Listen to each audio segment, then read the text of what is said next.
ನಮಸ್ತೆ. ನಾನು ತರೀಕೆರೆ ವಿಧಾನಸಭಾ ಕ್ಷೇತ್ರ ಯುವ ಕಾಂಗ್ರೆಸ್ ಅಧ್ಯಕ್ಷ ಮಾತಾಡ್ತಿದ್ದೇನೆ. ಇವತ್ತಿನ ದಿನ ಪಟ್ಟಣ ಪಂಚಾಯಿತಿ ಅಂತ ಇವತ್ತು ಮೊದಲನೇ ಸಾರಿ ಎಲೆಕ್ಷನ್ ಬಂದಿದೆ.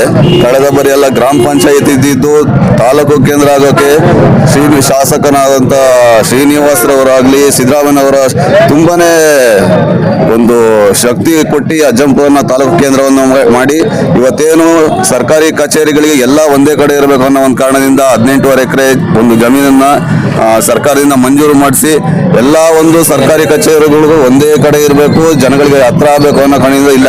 ಈಗ ನೀವು ಹೇಳೋದು ಒಟ್ಟಾರೆಯಾಗಿ ಅಭಿವೃದ್ಧಿ ಯಾವ ಕಡೆ ಇರುತ್ತೆ ಆ ಕಡೆಗೆ ಈ ಒಂದು ಪಟ್ಟಣ ಪಂಚಾಯತ್ ಎಲೆಕ್ಷನ್. ಹೌದು.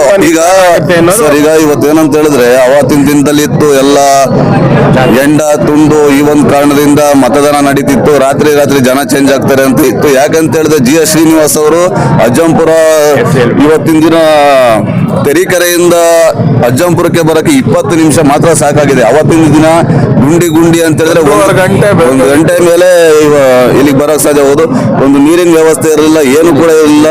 ನಮ್ಮ ಬೇರೆ ಶಾಸಕರು, ಪಕ್ಷದ ಶಾಸಕರು ಇಲ್ಲಿಗೆ ಅಜ್ಜಂಪುರಕ್ಕೆ ಹೆಜ್ಜೆ ಇಟ್ಟರು ಕೂಡ ಕಾರಿನ ಗ್ಲಾಸ್ ಇಳಿಸೋಲ್ಲ ಅನ್ನೋ ಜನಗಳ ಮಾತೇನಿತ್ತು. ಇವತ್ತು GS ಶ್ರೀನಿವಾಸ್ ಅವರು ಮನೆಗೆ ತೆರಳಿ ಇವತ್ತಿನ ದಿನ ಮತಯಾಚನೆಯನ್ನ ಮಾಡಿದ್ದಾರೆ.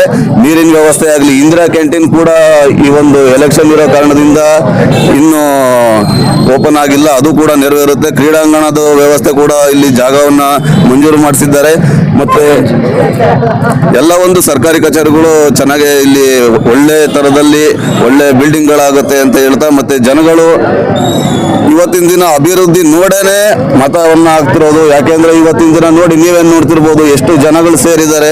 ಇವತ್ತಿನ ದಿನ ಮತಯಾಚನೆ ಮಾಡಬೇಕು, ಅವ್ರ ಹಕ್ಕು ಅನ್ನೋದನ್ನ ತಿಳ್ಕೊಂಡು ಬೆಳಿಗ್ಗೆ ಮಳೆ ವಾತಾವರಣ ಇರೋದ್ರಿಂದ ಆಗಲೇ ಆದಷ್ಟು ಜನ ಬಂದು ಮತದಾನ ಮಾಡಿದ್ದಾರೆ. ಮತ್ತೆ ಇನ್ನ ಬರೋ ಜನಗಳು ಕೂಡ ಇದ್ದಾರೆ. ಎಲ್ಲ ಇವತ್ತಿನ ದಿನ ಒಂದು ಅಭಿವೃದ್ಧಿಯನ್ನ ನೋಡಿ ಕಾಂಗ್ರೆಸ್ನ ಈ ಪಟ್ಟಣ ಪಂಚಾಯಿತಿ ತೆಕ್ಕೆಯನ್ನು ತಗೊಂತಾರೆ ಕಾಂಗ್ರೆಸ್ ಅಂತ ಹೇಳ್ತಾ 4 ಮಾತು ಮುಗಿಸ್ತೀನಿ.